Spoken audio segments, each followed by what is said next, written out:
America's use of aerial tankers comes to bear. Russian planes have to head back to base regularly, while the US jets can stay in the skies for longer.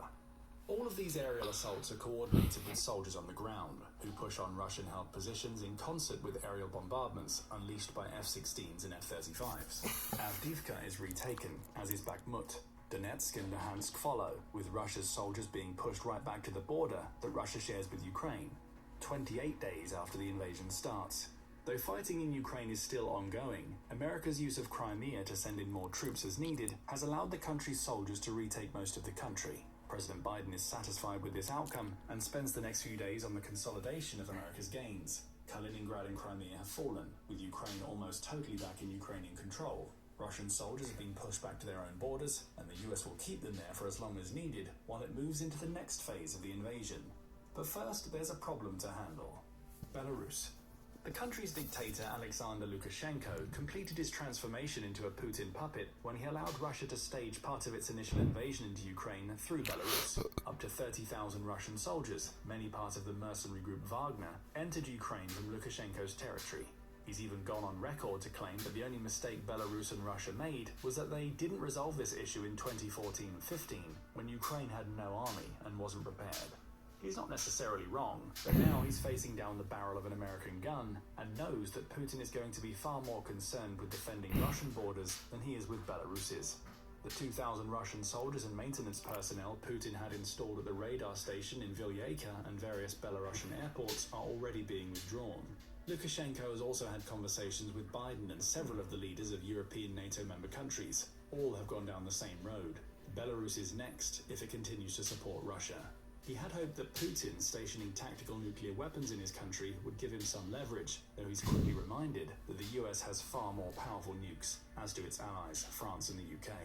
He's also reminded that Putin has done nothing to support him since America entered the fight, essentially leaving Belarus to fend for itself, while the Russian leader shores up his own defenses.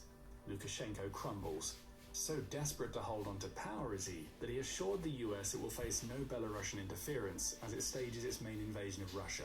Not that the country could do much to retaliate, its army only has 63,000 active personnel, no navy, and very limited air power. Lukashenko knows he would be overrun in short order, so he steps out of the way. The US is now ready to start its full invasion. 30 days after the invasion starts, Putin is expecting the US to cross the border from Ukraine into Russia.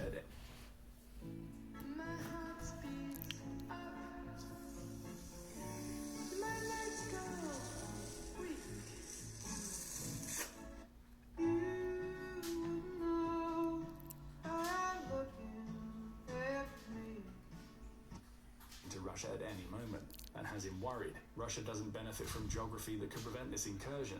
That's according to Konrad Muzyka of IHS Janes, who says the Russian borders are indefensible in the traditional sense. He points out that every invasion that's ever threatened Russia's existence, from the Polish invasion of 1610 to Hitler's attempt to take Russia in 1941, stemmed from the northern European plain. Putin assumes this will be the case again. After all, Belgium, Denmark, Germany, Poland and the Netherlands, which roughly make up this plain, are all NATO members. He also has to be wary of an attack on Arkhangelsk, which is an oblast in Russia's northwest that's easily accessible via Finland. Both assumptions are correct. However, the US has a far stronger plan than simply sending ground forces to these locations. As America fights along the Russian and Ukrainian borders, it turns its focus to Japan and the Northern Territories.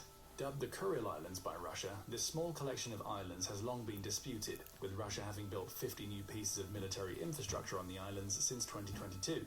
All are targets. Leveraging its many military bases in Japan, the US launches assaults on the Northern Territories. Its Navy and Air Force combine once again, barraging the islands with missiles that destroy Russia's infrastructure. The Northern Territories fall under American control, and with them, the Russian threat to the Pacific region is all but nullified. This is a major loss. Control of those islands, coupled with Japan's cooperation and China's lack of involvement in the war between the US and Russia, gives America access to the Northern Sea Route. The problem here is that the US Navy doesn't operate any icebreaker ships. Without them, the Northern Sea Route is only accessible during summer months, with winter bringing with it heavier ice, through which military ships would struggle to navigate.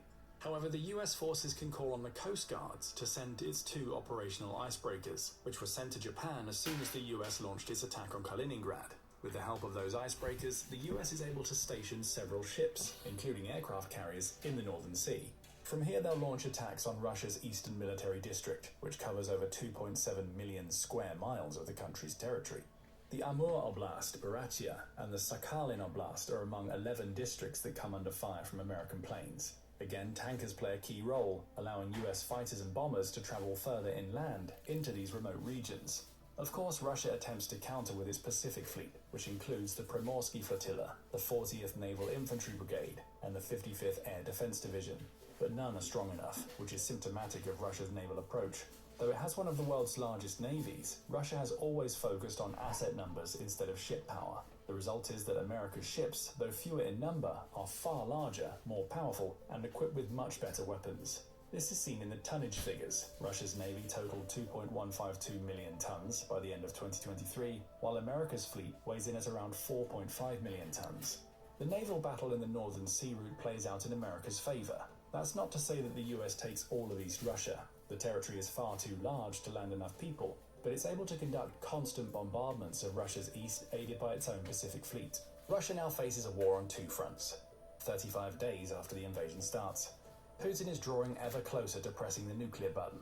Though the US hasn't truly invaded Russia's mainland yet, the eastern military district is thousands of miles away from Moscow, he has suffered loss after loss. Kaliningrad has fallen, so has Crimea and the northern territories near Japan. As damaging as those defeats have been strategically, they've also wreaked havoc on Putin's popularity at home.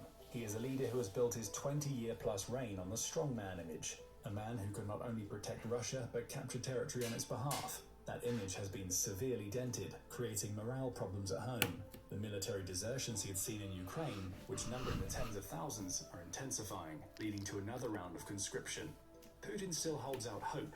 Russia's cold winters are the key reason why it's never been completely defeated during an invasion, and he hopes they, combined with the country's sheer size, will play a similar role as the US advances. But if that's the case, why isn't the US sending hundreds of thousands of soldiers in via the ground? 40 days after the invasion starts.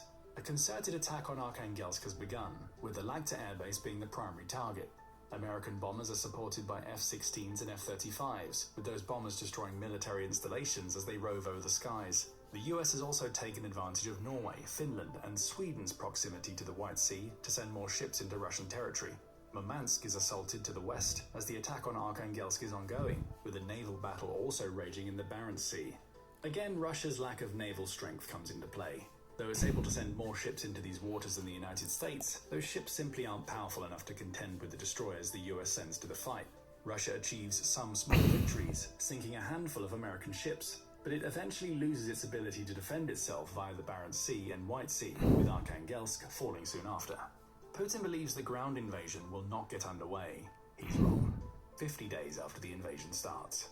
The US strategy finally starts to bear fruit. By using the combined power of the US Navy and US Air Force, it's essentially taken control of the Black Sea, the Baltic Sea, much of the Pacific, and thanks to stationing ships in the Northern Sea Route, is able to somewhat control Russian comings and goings through the Arctic. Why does all of this matter?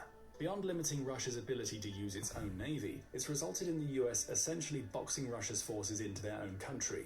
American soldiers continue to slowly advance from Ukraine, pushing Russia further back from these borders and closer to Moscow.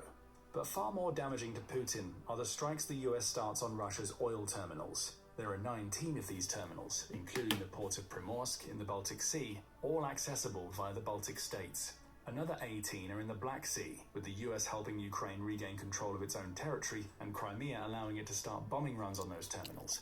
Another 10 terminals are on the Pacific coast, with 8 being in Vladivostok, another key American target. Finally, the 10 terminals located throughout the Arctic are disrupted by America's presence in the Northern Sea Route.